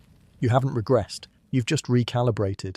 And this time, your aura doesn't sprint ahead like it has something to prove. It walks beside you, steady, whole, unrushed. You were warned. Not directly, of course. Warnings never come in spiritual memes or oracle decks. They come in dreams shaped like symbols, and in the slight twitch of your intuition when you meditate too hard. But you didn't notice, because your third eye opened, and you assumed that meant clarity, grand insight, cosmic vision, access to everything. And for a while it felt like that. Until you started misreading every vibe, overanalyzing glances from strangers, and seeing patterns where there were none. Turns out, your third eye is open, but it's a bit nearsighted. At first, you think you're enlightened. You walk around seeing energy. A bird flies by, and you read it as a message from Atlantis. Your neighbor says hello, and you detect a karmic echo from the Lemurian priesthood. You start mistrusting your toaster because it feels off. You stare at people's foreheads too long. You mistake paranoia for prophecy. You call it downloads. But in reality, you've just activated your inner cosmic overthinker. Thoth lets it happen. Of course he does. He knows that an open third eye without grounded discernment is like giving a toddler access to a telescope. They'll see stars, but they'll also think every blinking light is a spaceship coming to take them home. You need clarity, not just sensitivity. Otherwise, you'll spend your life mistaking your projections for divine signals and calling it awakening. You eventually realize the gift isn't in seeing more, it's in knowing what not to see. Your third eye is a lens, not a spotlight. It doesn't bypass your humanity, it enhances it, but only if you let it focus. And focusing requires slowing down, centering, filtering out the noise your ego keeps trying to dress up as insight. You start paying attention differently. You stop assuming every strange sensation is divine. You let intuition marinate before acting. You ask questions. You fact-check your own mysticism. You stop being impressed by your own visions. That's when the real magic starts, because the third eye isn't just about spiritual sight, it's about understanding, quiet, humble, undramatic. And when it clears, you don't see angels in every tree or conspiracies in every traffic light. You see truth, the kind that doesn't need theatrics. You read a person's energy without absorbing it. You sense timelines without panicking. You understand the difference between resonance and projection. That's clarity. Thoth reappears, barefoot, of course, and hands you an imaginary pair of glasses. Just in case, he says. It's bright in there. You smile, because for once you see what he means. Your third eye is still open, but now it's focused, grounded, wise, and you no longer chase visions. You read them with context. There comes a moment, sometime after your fifth energetic breakthrough, and just before your next spiritual identity crisis, when everything goes quiet. Not peaceful, not zen, just eerily silent. Your guides stop showing up. Your dreams go flat. The synchronicities dry up. You light a candle and it sputters out like it's tired of pretending too. You check your aura in the mirror like a spiritually concerned parent and think, did I lose connection? Did I break something? You didn't. You just entered integration mode. No one warns you about this part. They all talk about awakenings, downloads, ascensions, energetic upgrades that make your third eye sparkle like a cosmic disco ball. But no one mentions what happens after. What happens when the light show ends and you're left standing in the quiet with a notebook full of realizations and nowhere to put them? You assume something is wrong, that you've taken a wrong turn on your path, offended your ancestors, or accidentally grounded yourself too hard and snapped the metaphysical Wi-Fi. But this isn't exile, it's absorption. You just got handed a mountain of insight, and now your system is busy rearranging itself to match the frequency of everything you learned. Your soul's not asleep. It's processing. Thoth, of course, says nothing. He disappears like he always does when things get delicate. Not out of cruelty, out of design. Because no one can integrate for you. No teacher, no book, no playlist of healing frequencies. This part, you do alone. You go through the checklist. You meditate. Nothing. You pull cards. They're all blank. You ask for signs. The universe responds with a yawn and a low battery icon. So you sit, you wait, and in the silence, something uncomfortable happens. Your ego starts screaming, because it doesn't know how to function without feedback, without spiritual progress badges, without feeling special. You start doubting everything, your path, your practices, your playlist. You wonder if you imagined it all, the visions, the synchronicities, the sacred geometry in your cereal. You consider giving up, or worse, starting over. But then, in the middle of a completely unspiritual Tuesday, doing dishes, folding laundry, deleting expired screenshots, you feel it, not a message, not a breakthrough, a knowing, quiet, rooted, real. You realize you've changed, not in language, in structure. You respond differently, you breathe deeper, you don't panic when someone projects their fear onto you. You don't crave constant signs. You're still, not because you gave up, because you've absorbed. That's the thing no one tells you. Integration feels like disconnection. But it's not. It's union without noise. Truth without neon. Growth without applause. It's when the teachings leave your journal and enter your bones. It's where alignment moves from concept to chemistry. And when Thoth reappears, because of course he does, it's not dramatic. No fanfare. He just nods. You don't need a lesson. You've lived it. He hands you nothing this time, not because there's nothing left to give, but because you're finally carrying it yourself. And in that moment, you stop craving the magic. Because you are the magic now, not in a flashy, look at my aura way, in a quiet, calm, deeply embodied way that doesn't need to be seen to be real.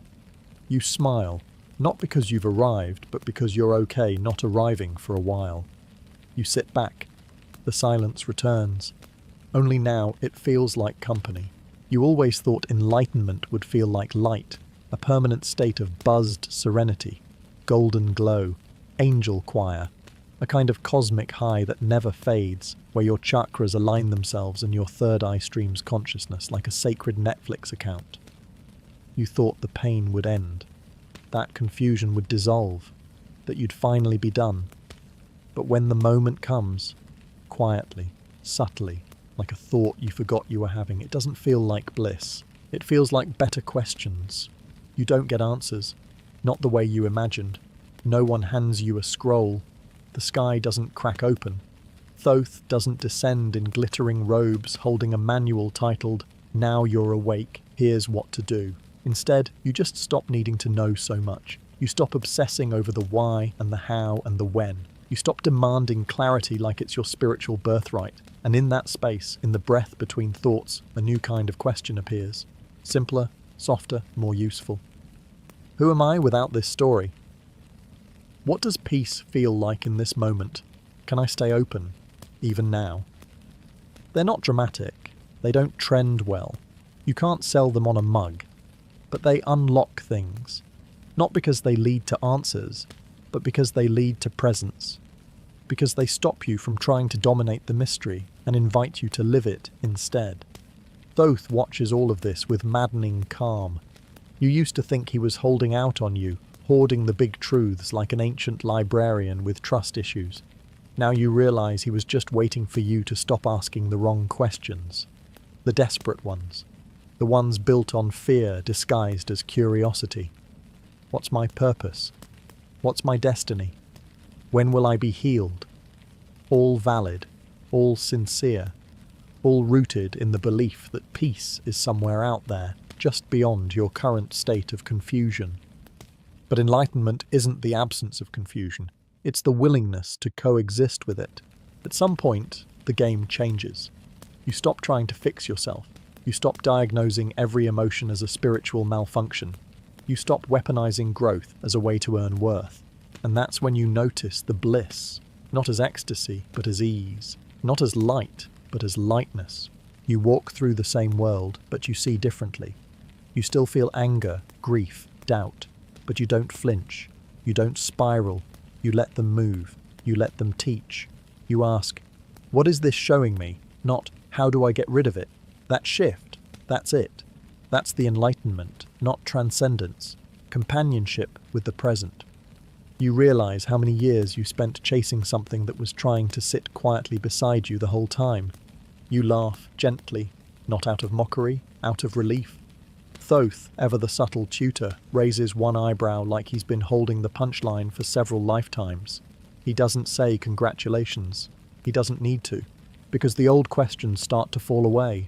The frantic search, the over-identification with insight, the performance of spirituality, and in their place, stillness. You don't become superhuman. You become profoundly human. You stop using spirituality to avoid your humanity. You start using it to embrace it, fully, tenderly. You stop using your intuition like a control panel and start letting it be a compass. You stop asking, what should I do? And start asking, what feels true now? That's the gift, not certainty, not control, just a better class of questions, ones that open you, soften you, bring you back to your feet, to your breath, to this absurd, beautiful, terrifying experience of being alive. You stop needing to ascend, because you realize what you were trying to escape was the very thing your soul came here to touch. You sit with that. You let it settle. And for the first time in a very long time, you don't need to fix the moment. You just be in it. Thoth doesn't vanish. He just becomes unnecessary. Not because you don't need guidance, but because you've become a questioner who no longer panics in the presence of the unknown. That's enlightenment, not a final destination. Not a shiny label, just a deeper question, asked without fear. You didn't mean to stop seeking. It wasn't some big vow, some dramatic declaration where you threw your crystals into the sea and whispered, I'm done. Number you just got tired. Quiet tired. Tired in the way that only happens after you've climbed every metaphorical mountain and attended every full moon circle with your arms out like spiritual Wi-Fi antennas, hoping to download purpose.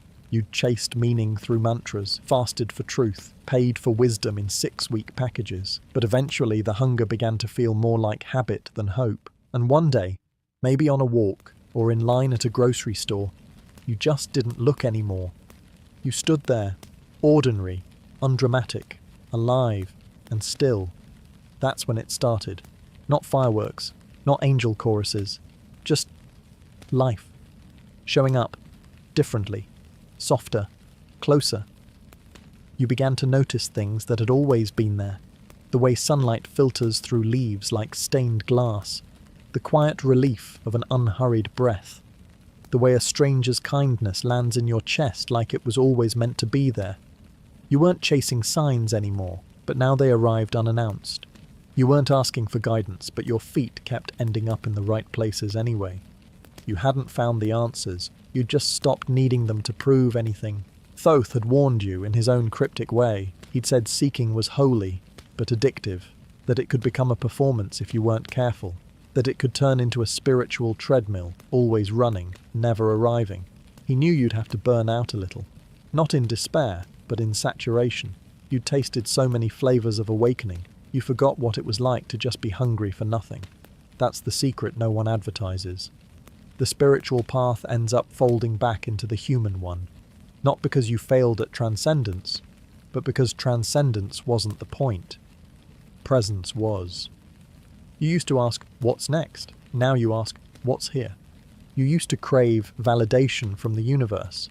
Now you walk beside it like an old friend, exchanging knowing glances instead of desperate prayers. Your manifestations don't feel like commands anymore.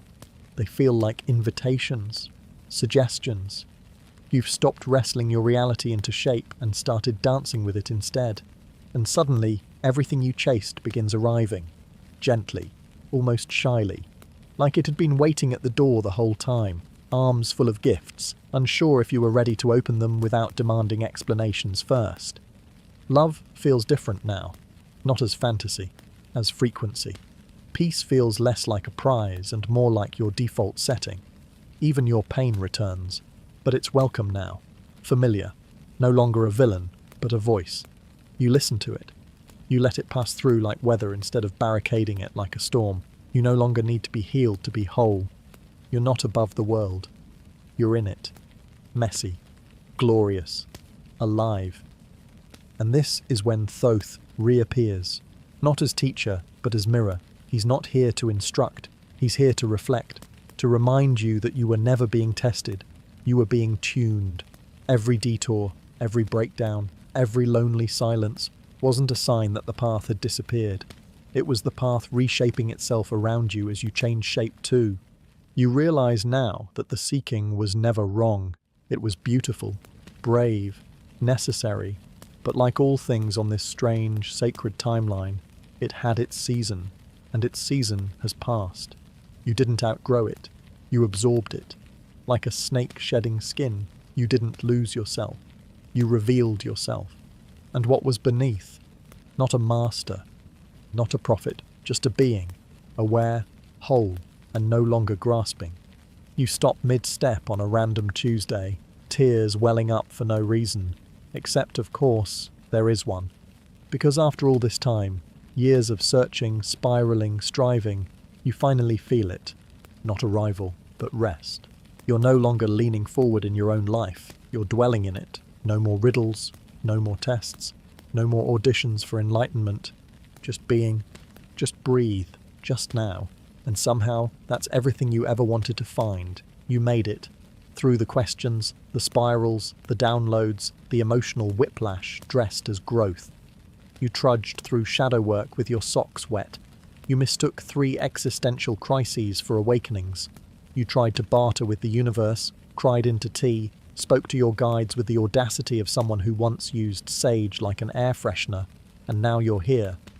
So, what now? You ask it with a twinge of guilt, like you're not supposed to. Like asking, what now is a betrayal of the spiritual peace you fought to earn. But the question comes anyway. Less as panic, more as habit. You've been climbing the mountain for so long, you forgot what it feels like to stop. You look around, no fireworks, no gatekeepers handing out golden keys, just the top of the hill, quiet, breezy, strangely normal. You check in with Thoth, half expecting a monologue. He's just sitting on a rock, legs crossed, humming something that might be jazz. He doesn't seem impressed, which is infuriating. Because shouldn't enlightenment come with a certificate, a sash, at least a free smoothie. But he says nothing. And that's when it hits you. This isn't the end. It's the shift. The great spiritual trick is that the goal was never to escape the human experience. It was to befriend it, to stop treating life like an obstacle course and start walking through it like a poem. You're not being tested anymore. Not because you passed, but because you stopped measuring yourself against imaginary rubrics written in cosmic calligraphy.